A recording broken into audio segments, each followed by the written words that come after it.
संपूर्ण देशात स्वातंत्र्य दिन आणि प्रजासत्ताक दिन मोठ्या उत्साहाने राष्ट्रीय सण म्हणून साजरा केला जातो, ज्यामध्ये प्रशासकीय कर्मचारी, अधिकारी आणि लोकप्रतिनिधी तसेच सर्व धर्माचे नागरिक समाविष्ट होऊन एकजुटीने राष्ट्रीय सण साजरा करतात। मात्र मेळघाटात या राष्ट्रीय सणावर गंभीर चित्र बघावयास मिळत आहे। बहुतांश जिल्हा परिषद शाळेमध्ये व इतर कार्यालयांमध्ये राष्ट्रीय सणांच्या दिवशी मोठ्या उत्साहाने, मोठ्या सन्मानाने सकाळी ध्वजारोहण केले जाते। त्याच ध्वजाचे संध्याकाळी समापन करताना अपमान केल्याचे दिसून येत आहे।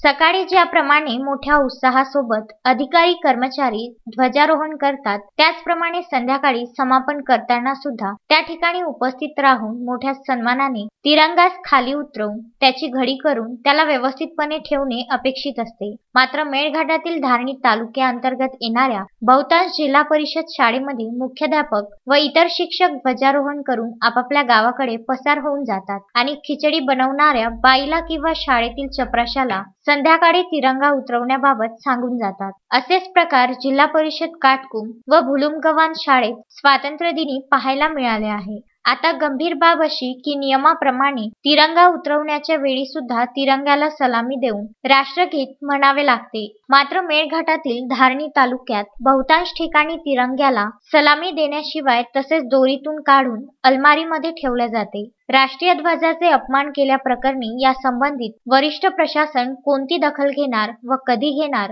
ही महत्त्वपूर्ण बाब ठरली आहे। राष्ट्रीय ध्वजाचे अपमान केल्याप्रकरणी संबंधित शाळांचे मुख्याध्यापक, शिक्षक व कार्यालयांमधील अधिकारी कर्मचाऱ्यांवर नवनियुक्त जिल्हाधिकारी पवनीत कौर यांनी कायदेशीर कारवाई करून भविष्यात राष्ट्रध्वजाचे अपमान होणार नाही याची दक्षता घेण्याची गरज आहे। क्या नाम है आपका? सोमा रावजी मुरन। झंडा किसने लगाया? लातूर सर ने। कौन कौन आया था आज? तीनों भी। और अभी झंडा कौन उतारेगा? मैं। किसने बोला तुमको ऐसा? तीनों भी बोला। क्या बोले? उतार दे झंडा करके। हर साल कौन उतारता? मैं उतारता। अभी वो गए कि है? गया। तस्मीन शेख, सुलेमान मेमनसह जुगल किशोर जयस्वाल, विदर्भ न्यूज, धारणी।